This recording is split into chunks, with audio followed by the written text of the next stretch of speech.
Assalamualaikum warahmatullahi wabarakatuh.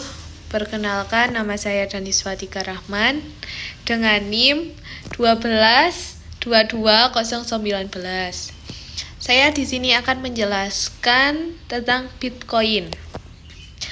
Analisis Bitcoin antara disrupsi dan ketidakpastian masa depan. Bitcoin sebagai mata uang kripto pertama dan paling terkenal telah memicu revolusi dalam cara kita memandang uang dan sistem keuangan. Kemunculannya pada tahun 2009 oleh entitas anonim bersama Satoshi Nakamoto menawarkan alternatif desentralisasi terhadap sistem keuangan tradisional yang dikontrol oleh bank sentral dan lembaga keuangan.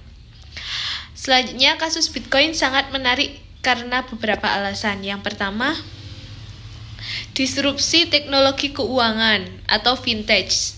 Bitcoin memperkenalkan teknologi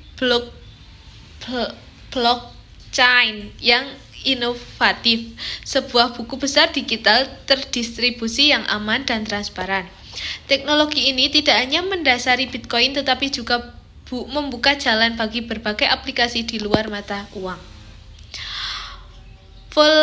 Volatilitas harga yang ekstrim. Harga Bitcoin telah mengalami fluktuasi yang sangat signifikan sejak kemunculannya, menciptakan peluang keuntungan besar bagi sebagian investor, namun juga resiko kerugian yang besar bagi yang lain. Perbedaan regulasi, status hukum dan regulasi Bitcoin masih menjadi perdebatan di berbagai negara. Beberapa negara telah melegalkannya dengan batasan tertentu, sementara yang lain melarang atau masih mempertimbangkan posisinya.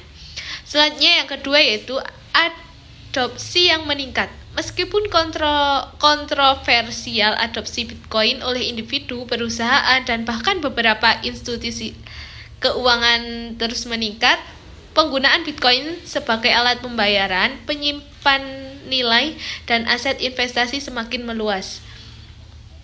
Isu lingkungan yaitu proses penambangan atau mining Bitcoin yang membutuhkan daya komputasi tinggi dan konsumsi energi listrik yang besar menimbulkan kekhawatiran terhadap dampaknya pada lingkungan.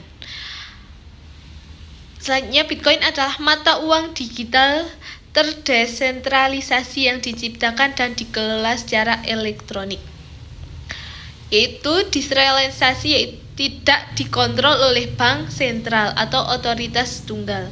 Transaksi diverifikasi oleh jaringan peer-to-peer kriptografi. Keamanan transaksi dan pembuatan unit baru atau mining diamankan melalui kriptografi. Pasokan terbatas. Jumlah total Bitcoin yang dapat ditimbang dibatasi hingga 21 juta koin, yang menjadi salah satu argumen pendukung nilainya sebagai aset langka. Selanjutnya, anonimitas. Identitas pengguna Bitcoin tidak secara langsung terhubung dengan alamat Bitcoin mereka, meskipun transaksi bersifat publik dan dapat dilacak. Perkembangan Bitcoin di era digital. Kemunculan Bitcoin bertepatan dengan era digital yang semakin matang, di mana internet dan teknologi informasi telah mengubah hampir semua aspek kehidupan. Perkembangan Bitcoin di era digital ditandai oleh beberapa fase. Yang pertama, fase awal, fase volatilitas dan spekulasi. Selanjutnya, fase institusionalisasi.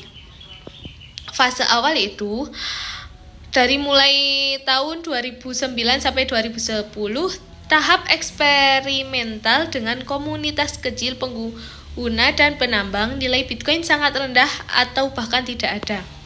Fase adopsi awal 2011 sampai 2013, mulai munculnya bursa perdagangan Bitcoin pertama dan peningkatan kesadaran publik, harga mulai mengalami kenaikan signifikan. Fase volatilitas dan spekulasi. Fase volatilitas dan spekulasi tahun 2014 sampai 2017, harga Bitcoin mengalami gejolak yang besar, didorong oleh spekulasi dan berita-berita terkait regulasi. Selanjutnya, fase institusionalisasi. Fase institusionalisasi 2018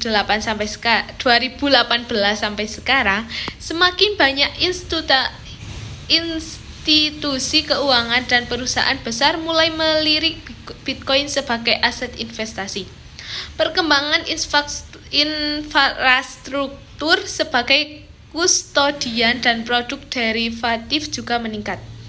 Integrasi dengan sistem pembayaran, upaya untuk mengintegrasikan Bitcoin sebagai alat pembayaran yang lebih luas terus dilakukan meskipun masih menghadapi tantangan terkait stabilitas dan volatilitas.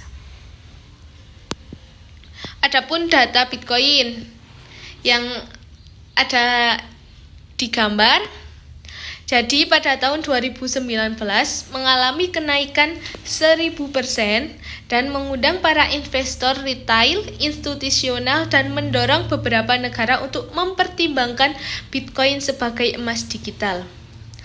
Bitcoin pada tahun 2024 mengalami kenaikan yang signifikan di angka 1,4 miliar USD karena dipengaruhi oleh cadangan Amerika.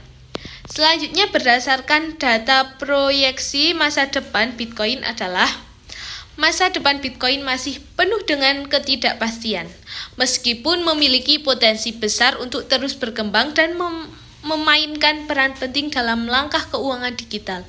Bitcoin juga menghadapi berbagai tantangan regulasi, teknologi, dan lingkungan. Kemungkinan besar Bitcoin tidak akan sepenuhnya hilang dalam waktu dekat. Jaringan yang terdesentralisasi, komunitas yang kuat, dan adopsi yang terus meningkat memberikan fondasi yang kuat. Namun, bentuk dan perannya di masa depan mungkin akan sangat berbeda dari saat ini. Regulasi yang adaptif, inovasi, teknologi, dan penerimaan yang lebih luas oleh institusi akan menjadi faktor kunci yang menentukan apakah Bitcoin akan terus berkembang menjadi aset yang mapan atau hanya menjadi babak awal dalam evolusi mata uang digital. Sekian yang dapat saya sampaikan, kurang lebihnya mohon maaf. Wabillahi taufiq wal hidayah. Wassalamualaikum warahmatullahi wabarakatuh. Thank you.